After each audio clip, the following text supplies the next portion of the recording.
Olá, boa tarde, tudo bem? Mais uma vez nós estamos aqui para a leitura da Bíblia e eu vou pedir para você que gostou do meu vídeo, que curta, compartilhe, comente e inscreva-se no meu canal, tá bom? Nós vamos continuar aqui em João, né? Dessa vez capítulo 8, mas antes vou dar uma repassada no capítulo 7, só para relembrar. Nós falamos da incredulidade dos irmãos de Jesus. Jesus ensina no templo, na festa dos tabernáculos, dissensão entre os judeus acerca da sua pessoa, e os fariseus mandam prendê-lo, né? Depois disso tudo, nós vamos ver o que Jesus fez a partir daí. Então segue assim o subtítulo: A Mulher Adúltera, João capítulo 8. Porém, Jesus foi para o Monte das Oliveiras e pela manhã cedo tornou para o templo. E todo o povo vinha ter com ele e, assentando-se, os ensinava. E os escribas e fariseus trouxeram-lhe uma mulher apanhada em adultério. E pondo-a no meio, disseram-lhe: Mestre, essa mulher foi apanhada no próprio ato adulterando. E na lei nos mandou Moisés que as tais sejam apedrejadas. Tu, pois, que dizes? Isto diziam eles, tentando para que tivessem de que o acusar. Mas Jesus, inclinando-se, escrevia com o dedo na terra. E como insistissem, perguntando-lhe, endireitou-se e disse-lhes: Aquele que dentre vós está sem pecado, seja o primeiro que atire pedra contra ela. E tornando a inclinar-se, escrevia na terra. Quando ouviram isto, saíram um, a começar pelos mais velhos até os últimos. Ficaram só Jesus e a mulher que estava no meio. E endireitando-se Jesus, e não vendo ninguém mais do que a mulher, disse: Mulher, onde estão aqueles teus acusadores? Ninguém te condenou? E ela disse: Ninguém, Senhor. E disse-lhe Jesus: Nem eu também te condeno. Vai-te e não peques mais. Então aqui nós vemos o perdão de Jesus, né? Como ele tem um amor tão entranhável por nós, a ponto de não nos julgar. Ele perdoou essa mulher, né? Só que ele disse para ela: vai e não peques mais. Ele escrevia ali na areia, né? E pesquisando aqui, né, sobre o que Jesus escreveu na terra, eu encontrei um site bem interessante aqui, e o nome do site é estudodedeus.com.br. E aqui diz assim, que um dos assuntos mais polêmicos e controversos da Bíblia é sobre o que Jesus escreveu na terra, né? Então aqui tem uma introdução e, assim, na verdade é uma pesquisa, um estudo, né? E não chegou assim, a uma conclusão exata, né? São pessoas estudiosas que tiram suas próprias conclusões, né? Passaram mais de 2000 anos e ainda continua a grande curiosidade que Jesus escreveu, né? Para saber o que Jesus escreveu no chão. A Bíblia registra poucos momentos em que Jesus escreveu. Sempre houve não só crentes, né, mas também escritores e artistas agnósticos que não se conformaram com o fato dos apóstolos não terem nos transmitidos as únicas palavras escritas pelo profeta de Nazaré, que é Jesus. O escritor argentino Jorge Luis Borges, já quase cego, afirmou numa conferência em Veneza, perto do Natal, que nenhum personagem ao longo da história foi tema de tantos escritos como Jesus, ele disse, sobre quem mal sabemos se realmente existiu. Para algumas pessoas Jesus não existiu, apenas era um profeta. Existem bibliotecas inteiras a respeito dele, afirmou o poeta dos espelhos, assim ele é chamado. Bibliotecas e mais bibliotecas sobre a vida de Jesus e nenhum registro falando o que ele teria escrito no chão naquele dia. Acontece uma coisa muito interessante depois que Jesus escreveu no chão, a Bíblia menciona, que eles ficaram pesados de consciência. Observe o versículo a seguir, que é em João 8, versículo 9. Quando ouviram isso, redarguidos, em algumas versões diz redarguidos da consciência, saíram um, a começar pelos mais velhos, até aos últimos. Ficou só Jesus e a mulher que estava no meio. Então aqui, vamos analisar 3 fatos importantes sobre essa passagem bíblica. Observe. Para finalizar esse contexto, a gente tem que entender que ele escreveu. E os mais importantes seriam: os fariseus e os escribas trouxeram a mulher para Jesus julgar a causa. É o primeiro tópico. Segundo, Jesus escreveu na terra ou na areia. Terceiro, depois de Jesus ter escrito no chão, os escribas e fariseus se sentiram de consciência pesada. Então, a partir dessa regra, nós iremos conseguir entender melhor esse mistério. Os erros que os escribas e fariseus cometeram. Há alguns fatos que aconteceram nesta passagem que precisamos entender. Foram vários erros cometidos, né? O primeiro erro que os fariseus e escribas cometeram foi em levar a mulher para Jesus, pois Jesus não fazia parte do Sinédrio. Ele não era juiz e não tinha autoridade como tal. O segundo erro era que eles só levaram a mulher para ser condenada e não levaram para o homem. No caso, teria que levar o homem, só levaram a mulher. Terceiro erro, queriam julgar a mulher sem um tribunal justo. Nos tempos bíblicos era necessário que tivesse uma audiência para tratar o caso. Ninguém podia ser condenado sem antes uma defesa perante a lei. O quarto erro, dentro da Mishnah e das leis oral da época, para alguém ser condenado, precisaria de um julgamento justo, isto é, testemunhas, planos de defesa e alguém do órgão da justiça. Então, também lá diz que são 23 juízes para dar uma sentença. E caso não tenha os 23 juízes, era necessário no mínimo de 13. Lembrando que na época era necessária uma diferença de 2 pelo menos para ser condenado. Então, assim, esse contexto de João 8 agora vai ficar mais fácil da gente entender. Em João 7 ele diz que Jesus, no último dia da festa dos tabernáculos, ele fez uma declaração. E no último dia, o grande dia da festa, Jesus pôs-se em pé e clamou dizendo: se alguém tem sede, venha a mim e beba. Quem crê em mim, como diz a Escritura, rios de água viva correrão do seu ventre. Algumas versões diz que ele é a fonte das águas vivas. A festa dos tabernáculos dura 7 dias, e no 8º dia ele é chamado dia de convocação, Shemini Atzeret. Neste dia de convocação, todos iam para o templo em Jerusalém. Foi exatamente nesse dia que aconteceu esse ato de adultério. Então aqui fica uma observação. O acontecimento foi depois da festa dos tabernáculos, um dia muito importante chamado Dia das Convocações, e era para todos estarem no templo, inclusive os escribas e fariseus, que estavam acusando a mulher. Então, entendendo por que Jesus escreveu no chão agora, nesse dia, não podia trabalhar, e segundo a Mishnah, em 7, em versículo 2, você não pode escrever em papel. E na Mishnah 12, versículo 5, fala que é lícito escrever no chão. Se Jesus estivesse escrevendo no papel ou na parede, ele estaria quebrando a tradição oral. Porém, a Mishnah autoriza escrever no chão. Aqui quebramos o grande mistério porque Jesus escreveu no chão. Pontos importantes para entender o que Jesus escreveu. Bom, agora que entendemos o contexto, fica mais fácil compreender esta passagem bíblica. Um resumo enorme do que aconteceu. O dia do adultério era um dia extremamente importante em Israel. Era para ser um dia de paz e alegria. Jesus fez essas 3 declarações que são bem importantes. Ele é a fonte das águas vivas. Em João 7,37 ele falou que era a fonte das águas vivas no dia anterior ao adultério. Quem vê ele também vê o Pai. Isso foi em João 14, capítulo 7. E quem rejeita ele também rejeita o Pai. Foi em 1 João 2, versículo 23. O que Jesus escreveu na terra naquele dia final? Bom, vamos lá agora. Como já mencionei, existem várias interpretações sobre o que Jesus escreveu na terra naquele dia. O mais provável, até teologicamente, é que ele escreveu.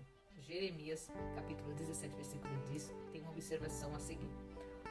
Ó Senhor, esperança de Israel, todos aqueles que te deixam serão envergonhados.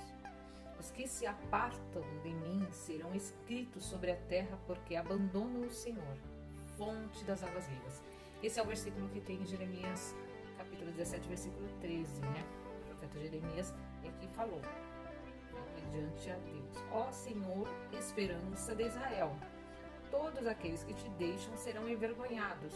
Os que se apartam de mim serão escritos sobre a terra. Então estava se cumprindo aqui uma profecia.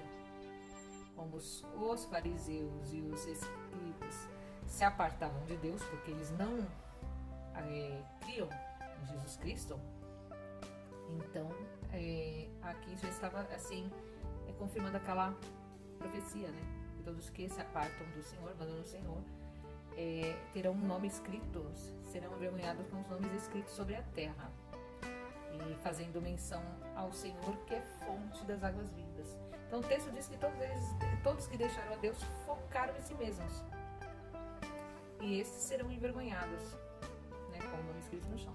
Sabemos que os escribas e fariseus eram hipócritas. Isso está em Mateus 23:13. E eles valorizam apenas a si mesmos e já não ligavam mais para as coisas de Deus. Eles queriam pegar Jesus em uma pegadinha, fizeram um teste com ele, tanto que levaram a mulher para Jesus julgar, sendo que Jesus não era juiz. Então era ali no Sinédrio, era uma forma de levar Jesus preso, né? Ter um argumento para levá-lo preso. Homens perversos que ignoram as leis de Deus e as leis dos homens. Então Jesus escreve exatamente o que estava escrito em Jeremias 13 na terra. Uma palavra forte para eles. Jesus falou para eles, com esse texto, que eles abandonaram o Senhor e rejeitaram a fonte das águas vivas, como ele mesmo se declarou no capítulo anterior. Então essa aqui é apenas uma versão, né, do site, né?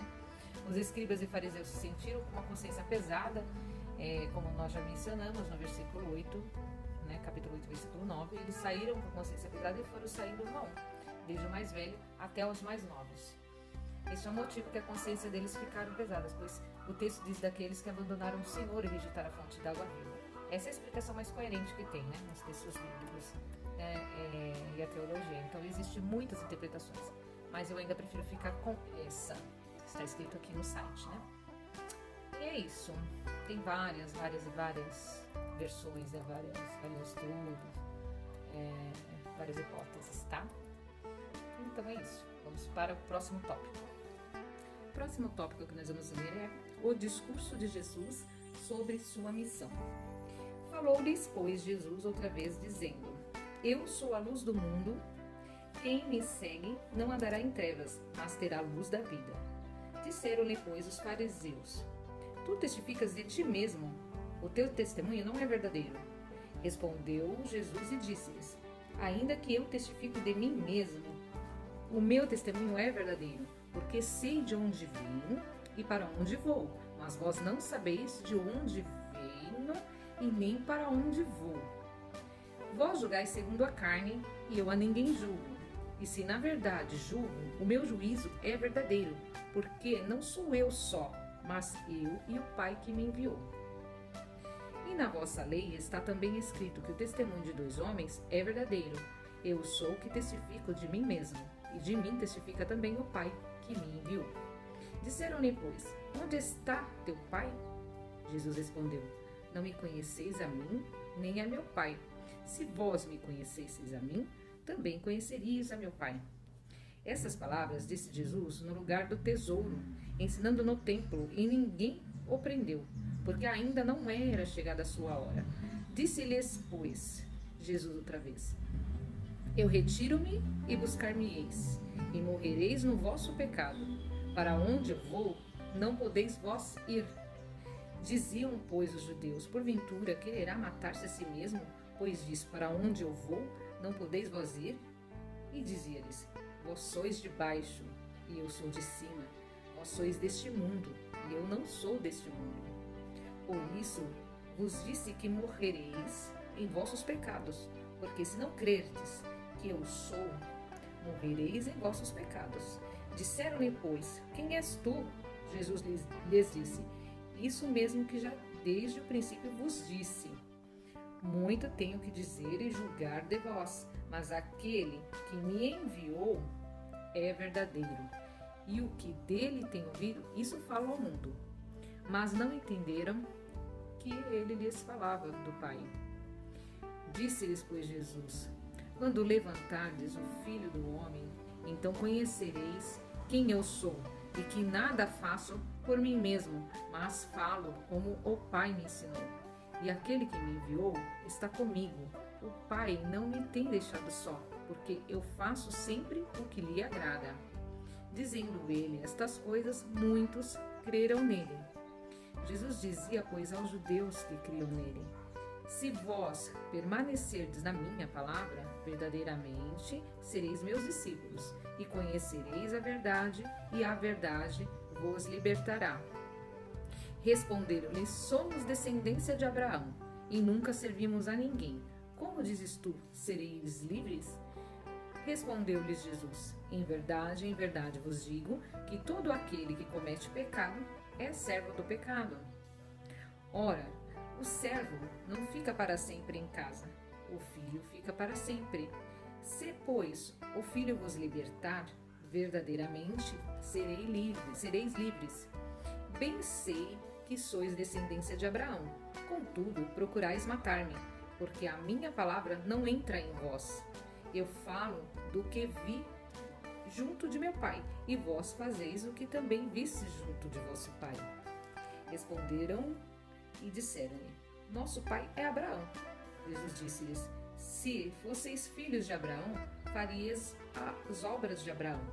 Mas agora procurais matar-me a mim, homem que vos tem dito a verdade que de Deus tem ouvido. Abraão não fez isto. Vós fazeis as obras de vosso pai. Disseram-lhe, pois: nós não somos nascidos de prostituição, temos um pai, que é Deus.